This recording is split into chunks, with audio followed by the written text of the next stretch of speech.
Nossa convidada de hoje é a doutora Dejane Mendonça. Ela é psicóloga analítica, focada em terapia e no tratamento dos traumas. Veio conversar conosco sobre dismorfia facial e corporal. Olá, tudo bem, Dejane? Olá, boa noite, Leão. Boa noite a todos que nos acompanham nesta noite de sábado. A dismorfia corporal e facial, em síntese, porque é um tema muito complexo e muito atual, diz respeito a uma percepção que a pessoa tem de si, do seu corpo, do seu rosto, dos seus traços faciais ou do seu corpo, que é uma percepção que não se coaduna com a realidade, Leon. É como se a pessoa ela percebesse certos traços dela com defeitos de forma assim acendrada, como se fossem defeitos absurdos. E ela se sente profundamente incomodada. Ela toma alguma comparação com alguma outra pessoa para poder se achar assim tão mutilada ou desorganizada esteticamente? Essa tua pergunta ela é muito interessante, porque, sobretudo, nesse contexto sociocultural instagramável, né, das redes sociais. Antigamente, a gente tirava uma foto, essa foto ia ser revelada, ela ia ser, essa imagem, né, a gente só mostrava quem tinha uma convivência conosco. Hoje, na rede social, as pessoas têm vários recursos nas chamadas de vídeo, nas fotografias, para retocar as próprias imagens, né? Muitas vezes a imagem das pessoas que são mostradas o tempo todo, porque o celular está sempre na mão das pessoas, é uma imagem retocada. Muitas vezes não é real. Então, a referência é uma celebridade, é algo que talvez não seja nem verdade, é surreal, é irreal. Né? Às vezes eu até digo assim, que a comparação ela é a razão da insatisfação, entendeu? Isso. É uma coisa bem profunda e que cabe muito bem nisso aí. Então esse comparativo é que leva as pessoas a ficarem satisfeitas com a própria imagem às vezes. Agora, é muito importante a gente fazer uma reflexão aqui, Leon, porque uma certa insatisfação com o seu corpo, com o seu rosto, necessariamente não seria uma dismorfia. Necessariamente. Aqui é uma condição de sofrimento psicopatológico. A pessoa ela tem uma ideia, uma crença profunda de que ela tem um defeito, de que seu nariz é disforme, ou que ela é muito gorda, que ela está acima do peso, ou que seu cabelo, que sua perna, ela acredita inclusive é uma condição de sofrimento tão prejudicial à vida da pessoa, que ela acredita que, por exemplo, se ela chega num lugar, num aniversário, numa reunião social, se as pessoas, por alguma razão, uma pessoa ali olha para ela e vira a cara, ou as pessoas começam a cochichar, ela tem a crença que aquilo é por causa daquele defeito. É uma referência àquele detalhe que ela não gosta. Aquele defeito. Isso é uma condição de muito sofrimento. Por que é que as pessoas sofrem tanto com isso? Porque nós vivemos, se a gente for olhar numa perspectiva cultural, social, nós vivemos uma cultura que evidencia essa beleza eterna, essa juventude eterna, não é? Mas o humano, a expedição humana, Leon, ela traz a imperfeição. E a imperfeição, ela tem um lugar importante no desenvolvimento psicológico. Mas a individualidade é uma característica do ser humano, aliás, de todos os seres. Não tem ninguém Sim. igual a ninguém, até a impressão digital, a pupila, tudo diferencia as pessoas. Isso não é bonito. É a beleza do ser humano, entendeu? Aliás, de todos os seres. Uhum. Isso até é maravilhoso. Uma mosca não é igual a outra, entendeu? Uhum. Então essa diversidade é que faz a beleza da vida. E como é que a pessoa faz para fazer as pazes com o espelho, então? Olha, é muito importante, se o contexto é um contexto de sofrimento psicopatológico, um contexto de sofrimento emocional, é preciso ajuda profissional. Algumas pessoas vão precisar, em casos mais graves, e buscar o psiquiatra, porque talvez seja preciso entrar com a medicação. Existe, Leon, alguns especialistas, alguns estudos fazem uma relação da dismorfia facial e corporal com um comportamento compulsivo, com compulsões e com um certo toque, né? Alguns pesquisadores entendem como dentro do espectro do toque, não é? Então, é preciso uma avaliação médica e vai ser necessário uma psicoterapia. Por quê? Porque o adoecimento, o agravamento desse processo, ele se deu na origem num vazio, num trauma, numa ferida emocional. De onde veio aquela pessoa? Que família recebeu? Que contexto de desafeto, de trauma trouxe aquela pessoa até aquele momento para que ela não se perceba como um ser que vale a pena, um ser belo, mesmo com suas imperfeições. Então isso aponta um sofrimento psicológico que vai precisar de uma psicoterapia amorosa, cuidadosa e paciente. Um procedimento cirúrgico estético poderia ajudar, no caso? Eu gostaria aqui de fazer um alerta. Eu acho que, Leon, você como um profissional assim, muito ético, você já deve ter encontrado, né, isso, né? Pacientes altamente complicadas, entendeu? Isso, porque você está vendo que aquela pessoa ela não precisa de um procedimento estético. O procedimento estético, aí, ele vai talvez até aprofundar o sofrimento da pessoa.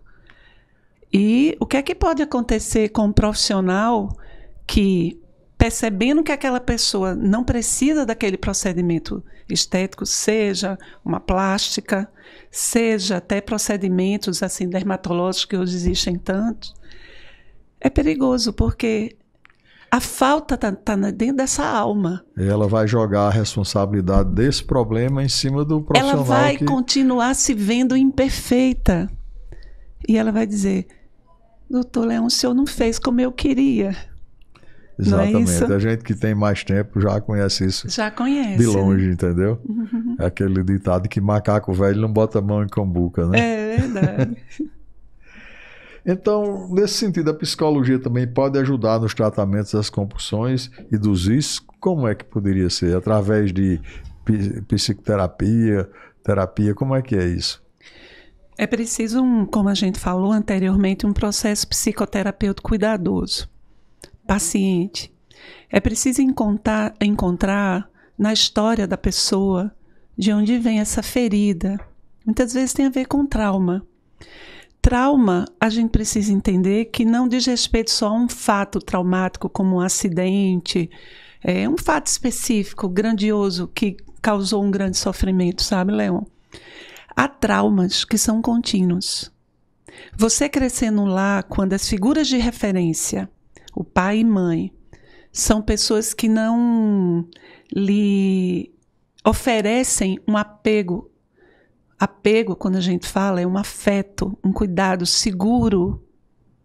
Ou muitas vezes essas figuras de referências, elas apresentam são figuras de apego desorganizadas, perpetradoras, inclusive, né, de violência.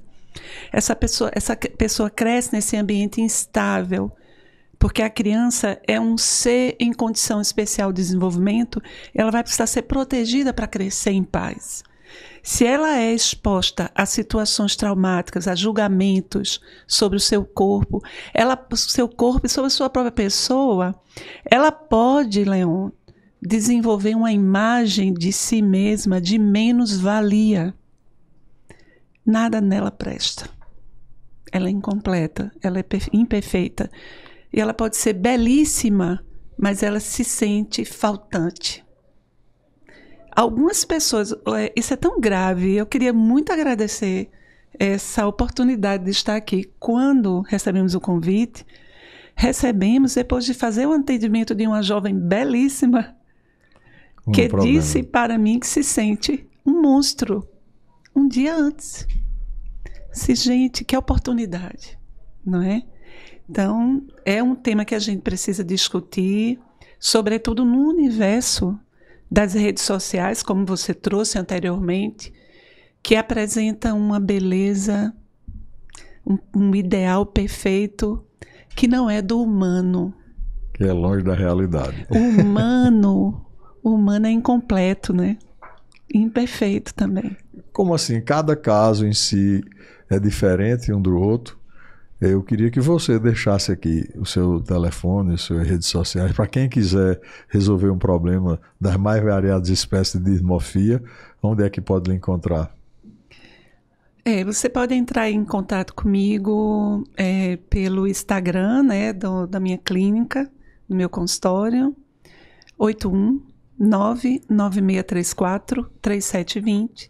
É o meu celular, e o Instagram é Degenane Mende Psi. Você vai encontrar lá no Instagram. Eu só tenho essa rede social. Doutora Degenane, agradecemos a você, tão brilhante esclarecimento a respeito da dismorfia corporal e facial. E para você em casa, não sai daqui, voltaremos após o intervalo.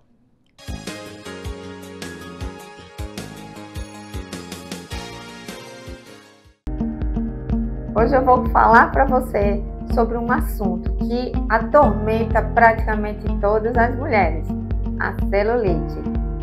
Ficou interessado? Então fica comigo até o final.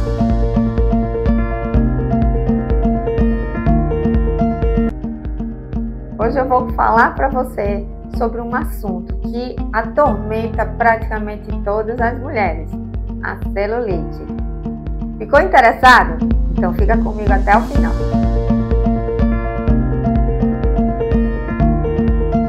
Celulite acomete mais de 90% das mulheres em alguma fase da vida, e é por isso que ela nos atormenta tanto. Para tratar a celulite, a gente precisa tratar vários fatores, inclusive fatores biológicos que são naturais da mulher e que podem interferir na inflamação da gordura, que acaba formando aquele aspecto de casca de laranja tão desagradável. Além de abordar os fatores hormonais, a hidratação, também é muito importante abordar os fatores que envolvem retenção de líquido, especialmente a dieta, pois a dieta no Ocidente é muito rica em alimentos industrializados com alto teor de açúcar refinado e sal, o que acaba piorando o problema. Além dos fatores hormonais e da dieta, um outro fator que influencia muito a ocorrência da celulite é o sedentarismo. Nós sabemos que a estase venosa acaba piorando o problema porque a circulação sanguínea dentro da pele acaba sendo piorada pela preguiça, digamos assim, dessa circulação inflamada. E é por isso que fazer exercício físico ajuda muito no tratamento da celulite, assim como fazer uma boa dieta. Esses fatores por si já vão te dar uma melhora no aspecto geral da tua celulite, mas no consultório dermatológico a gente pode te ajudar ainda mais utilizando tecnologias corretas e procedimentos injetáveis que atacam os pilares do problema celulite. Dentre elas, as micro-ondas têm se destacado com seus excelentes resultados e baixíssimo índice de dor durante as sessões. As micro-ondas são capazes de penetrar na pele e quebrar essas moléculas de gordura, além de diminuir o processo inflamatório local. A radiofrequência também é uma excelente opção, porque melhora a circulação, promove o remodelamento da gordura e também redução dos volumes nas áreas tratadas.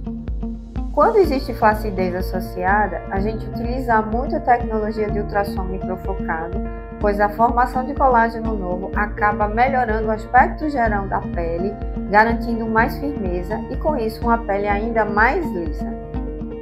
Dentre os procedimentos injetáveis, existem substâncias anti-inflamatórias e também que dissolvem gordura que nós podemos utilizar durante as sessões de forma combinada para melhorar os resultados e diminuir a dor e a inflamação da pele que causa tanto desconforto na celulite. E quando existe uma flacidez muito exuberante, a gente também associa os bioestimuladores de colágeno em doses maiores para melhorar o aspecto geral da pele, garantir mais firmeza e acelerar os resultados.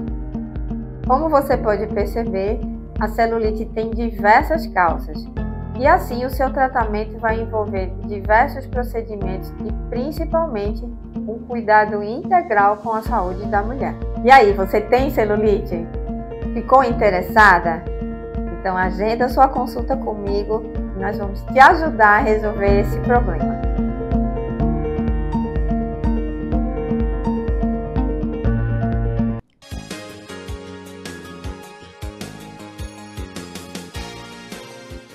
Eu sou Genane Mendonça, sou psicóloga clínica e hoje assumo o microfone para entrevistar o titular deste programa, o cirurgião plástico, Dr. Emílio Leão. Olá, Dr. Leão. Olá, tudo bem? Tudo bem, Edjane? Tudo bem. Pronto para a entrevista? Pronto. Então, agora vamos falar de um tema que traz muita curiosidade ao público. O que é, doutor, a rinoplastia? A rinoplastia é a cirurgia estética do nariz, onde a gente consegue, através de cirurgias, modificar alguns traços que não têm perfeição no nariz. Doutor Leão, é possível escolher o formato do nariz?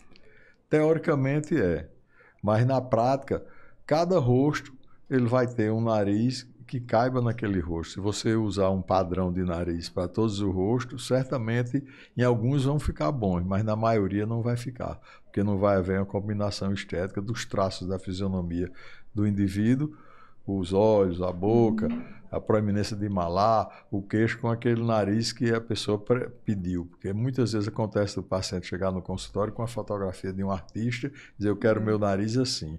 Pode ser até que seja aquele nariz, mas na maioria das vezes não é.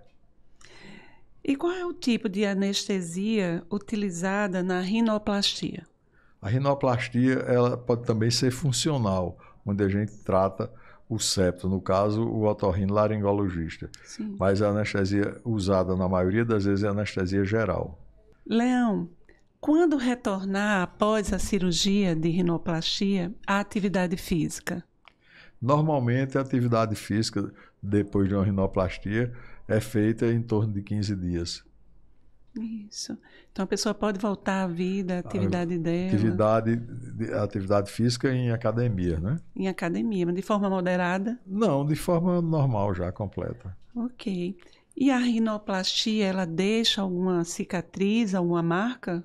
A rinoplastia, quando não há diminuição das asas nasais, quando não é muito grande essa área de asa, ela pode ser feita, a gente chama endorrinoplastia, toda interna, sem cicatriz nenhuma.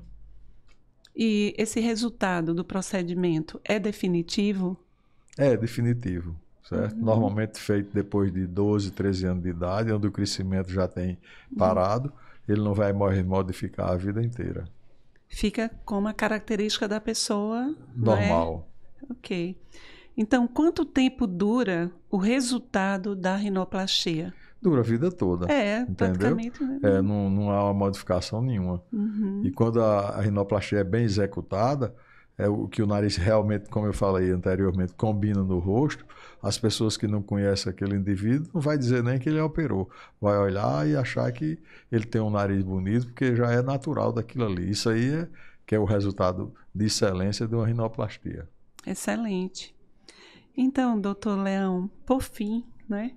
Existem riscos associados à rinoplastia?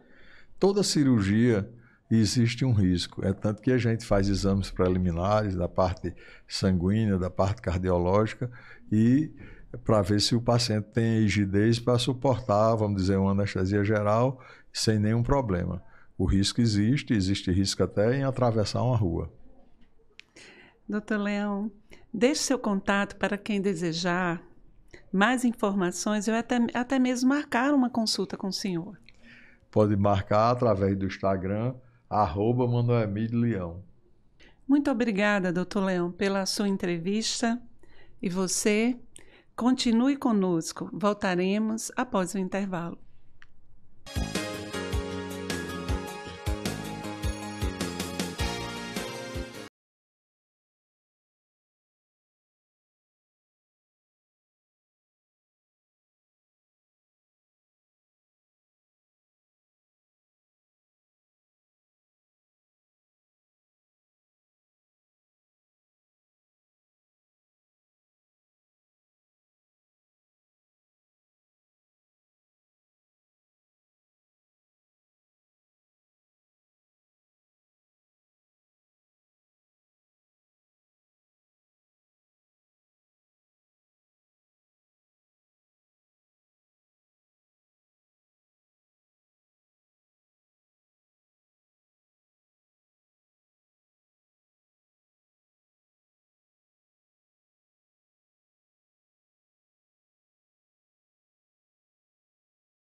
Você veio aqui e você está querendo fazer o quê? Eu tô querendo fazer o nariz. Porque eu acho meu nariz um pouco muito... Eu acho muito aberto aqui. Eu queria dar só uma fechadinha e eu acho que é necessário dar um ponto para só subir um pouquinho, uma coisa bem sutil. Até porque eu não posso mexer muito. Eu trabalho como DJ, como modelo. Eu comecei a modelar agora fazem 2 meses. Fechei um contrato com a Mônica Monteiro e eu comecei a modelar como modelo andrógeno, que é justamente não ter... Tipo, quando eu vou fazer editorial de foto e desfilar, não ter visualmente um sexo estabelecido. Nem você olhar e dizer que é homem, nem olhar e dizer que é mulher. Ou você poder fazer as duas coisas sem que quem esteja olhando, tipo, saiba identificar aquilo assim tão rápido. Exato. É interessante essa sua profissão.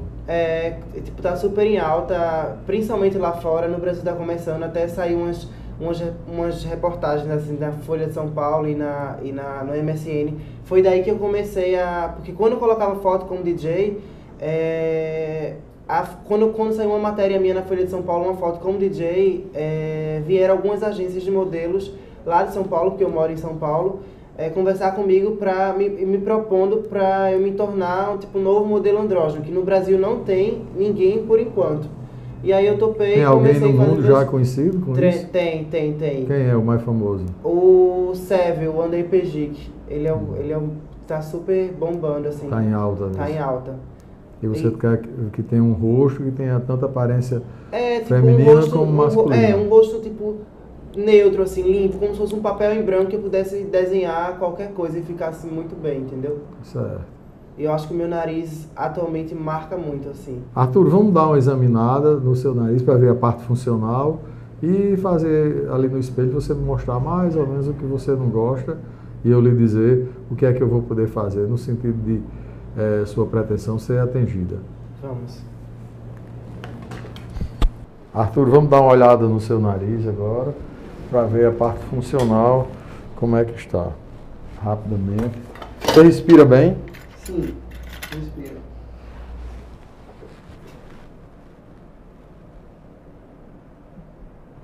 Bem, a mucosa está bem coradazinha, não tem nenhum desvio de septo aparente na parte alta não, entendeu? O que a gente vai fazer basicamente é fechar essa asa, que ela é muito aberta, certo? Levantar a ponta, suavizar um pouco mais. E aqui, nessa área do malar, fazer um Pomex através de infiltração com polimetilmetacrilato. Isso vai dar essa angulação que a gente precisa mais no seu rosto.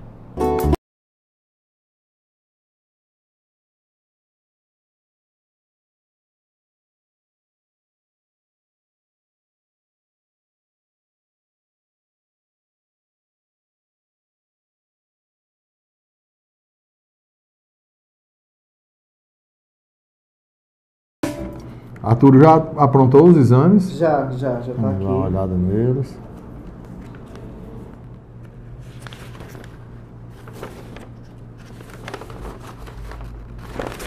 Todos os exames, Arthur, estão normais, tudo certinho. A gente já pode pensar em marcar a sua cirurgia. Agora você me deixou curioso, na primeira consulta, você estava falando sobre a sua profissão, né, que é uma profissão que está em alta. Você fazer desfiles, tanto como homem, como mulher. Isso não tira o emprego de uma outra pessoa, não, porque você vai fazer a dupla função, né? Vai desempregar uma modelo ou um modelo, né? Mas aí a questão é exatamente essa, é ter uma pessoa que consiga fazer os dois lados e todo mundo saber que é aquela pessoa, entendeu? Não é um modelo masculino, nem é só um modelo feminino. É um modelo que pode fazer os dois lados, entendeu? Usar roupa feminina para desfilar e num desfile feminino e usar a roupa masculina para desfilar num desfile masculino e fazer editorial e campanha. Bastante interessante. Vamos ajudar você certamente a desempenhar esse papel melhor do que você está fazendo, pode ter certeza. Vamos. Viu? Estou confiando nisso. Então vamos marcar a sua cirurgia, vai ser lá essa semana. Vou ligar, mandar a secretária ver no hospital qual é o dia que tem a vaga e vai lhe dizer para a gente estar lá lhe operando, ok? Você deve chegar lá com com um jejum de 6 horas, vai tomar uma anestesia geral, entendeu? Mas provavelmente vai ter alta no mesmo dia. É uma cirurgia que vai ter uma espécie de um gesso, um plástico, chama aquaplastia, vai ficar no seu nariz durante uma semana, entendeu? E essas áreas do malar vão ficar com um pouco de edema. Esse edema vai perdurar aí uns 15 dias, mas vai ser notado mais só nos 3 ou 4 primeiros dias. Entendi. Depois vai ficar praticamente imperceptível. Só as pessoas que vão saber que você fez que vão notar isso. E em questão de pontos, assim, eu tiro com quanto tempo? Uma semana? Com uma semana. Vai ter alguns pontos que eu vou ter que fazer na asa do seu nariz, que eu vou ter que rodar ela para dentro e vou ressecar um pouco, ela é muito grande, senão vai ficar o nariz com a narina muito aberta. Isso vai, o levantamento da ponta vai facilitar a entrada do ar na respiração. Mas, ao contrário, o fechamento da asa vai diminuir também. Então, no fim, quando equilibrar, vamos dizer assim, o volume de ar que você vai respirar, vai ser mais ou menos a mesma coisa que agora, certo? Fecha um pouco a narina, mas em compensação levanta a ponta. Isso faz com que haja um fluxo de oxigênio maior. Entendi. Acaba equilibrando uma coisa equilibra uma coisa com a outra.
bem? Olá, Arthur, tudo bem? Vamos ver lá, hoje está com quantos dias? Hoje, uma semana.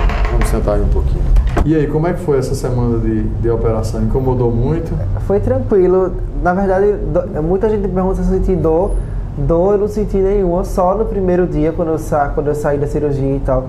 Aí eu senti dor ainda, mas eu tomei o remédio. Mas aí desde o segundo dia que eu parei de tomar o remédio para dor, que a gente toma se sentir, já não estava mais sentindo, é mais incômodo, assim, de respirar, de sorrir, de comer. Você vê que praticamente não ficou roxo, não ficou nada. Não ficou. A gente faz um tipo de fratura que é externa e o sangramento todo acontece na hora, né?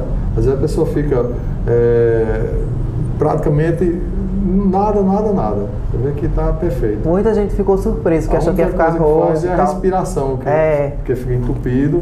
Teve essa sutura de asa e o lábio que ainda está inchado, o seu lábio ainda está bastante inchado. Você ainda leva mais uns 15 ou 20 dias. O seu riso, quando você ri, ainda fica um pouco preso sem mostrar os dentes direito. Por conta desse edema aqui. Certo? Vamos agora tirar os pontinhos e tirar o gesso do nariz. Viu? Vamos. Vamos lá. A gente vai tirar isso aqui, prende um pouquinho, você vai sentir, mas logo ele vai soltando, entendeu? Paciênciazinha lá. Que o esparadrapo ele cola muito.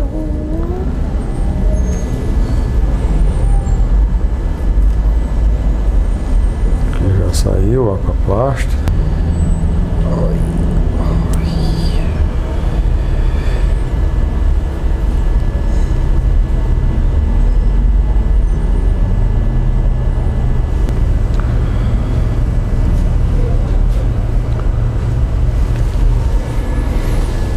E aí, Arthur, o que achou? Eu adorei, gostei. Eu tô me olhando aqui no espelho. Ficou exatamente como eu queria, porque foi uma coisa bem sutil, assim, não ficou aquele nariz super arrebitado, mas deu o ponto que precisava para ficar arrebitado. Deu a fechadinha que eu tava imaginando. Foi exatamente como eu imaginei. Você vê, ficou, não tem equimose, não tem nada, nem um pouquinho. Ficou, fiquei surpreso que não ficou roxo, Normalmente não fica. Tá bom, Arthur. Ok? Obrigado, doutor. Por nada.